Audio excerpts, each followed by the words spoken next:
ভালোবেসে নিজের কিডনি দিয়ে স্বামীকে বাঁচালেন স্ত্রী। আমার স্বামী শুধু পৃথিবীতে বেঁচে থাকুক, সেটাই আমার একমাত্র চাওয়া। ভালোবাসার এক অনন্য দৃষ্টান্ত সৃষ্টি করলেন সাইমা জাহান পলি নামের এক নারী। সবটুকুই করেছি আমার হাজবেন্ডকে বাঁচানোর জন্য।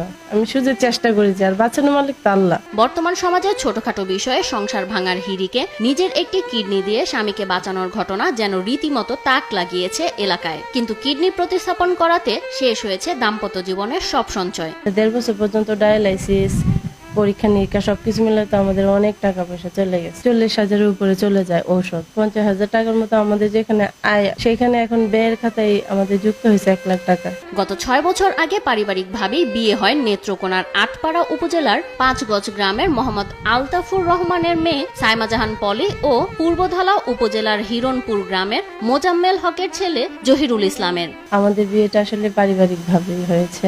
এরপর দাম্পত্য জীবনে জন্ম হয় রাইসা নামের এক কন্যা সন্তানের। 5 বছরের ছোট্ট রাইসাকে স্কুলেও নিয়ে যেতে পারেন না জহিরুল। মেয়ের মুখের দিকে তাকিয়ে বাইরের সব কাজ করেন স্ত্রী পলি। বাবা মায়ের এমন অবস্থায় মানসিকভাবেও ভেঙে পড়ছে শিশু রাইসা। আমার খুব ইচ্ছা করে বাবা আমাকে স্কুলে নিয়ে যাবে, আবার অসুস্থ দেখে আমাকে কোথাও নিয়ে যেতে পারে না। একমাত্র সন্তান আমাদের, সন্তানের দিকে তাকিয়ে কোনো সব কষ্ট মেনে নিতে হয়তো পারছি। ভালোবাসা আনন্দে ভালোই কাটছিল তাদের জীবন, কিন্তু হঠাৎ গত 2 বছর আগে দুরারোগ্য ব্যাধিতে আক্রান্ত হয়ে দুটি কিডনি নষ্ট হয়ে যায় জহিরুলের। দীর্ঘদিনের চেষ্টায় কোনো উপায় না পেয়ে স্বামী জহিরুলকে বাঁচিয়ে রাখতে নিজের একটি কিডনি দিয়ে দেন স্ত্রী পলি। অনেক টাকা চায় ওনারা 10-15 লাখ করে এরকম করে টাকা চাচ্ছে। এ যেন লাইলি মজনু কিংবা শিরিন ফরহাদের মতোই ভালোবাসার এক উজ্জ্বল দৃষ্টান্ত। সন্তানকে পিতৃহীন না করে স্বামীকে বাঁচিয়ে রাখতে স্ত্রীর এই মহান আত্মত্যাগ। একটি কিডনি স্বামীকে দিয়ে দেয়াতে নিজের কোনো সমস্যা হচ্ছে না বলে জানান পলি। আল্লাহর রহমতে আমার কোনো সমস্যা হচ্ছে না। একটা কিডনি দিলে অবশ্যই বাঁচা যায়। স্ত্রীর এমন বিরল আত্মত্যাগে নির্বাক স্বামী জহিরুল। আমার ওয়াইফ কিভাবে আসলে সে এত বড় স্যাক্রিফাইস করছে আমি নিজেও জানি না। এরকম করে না কেউ।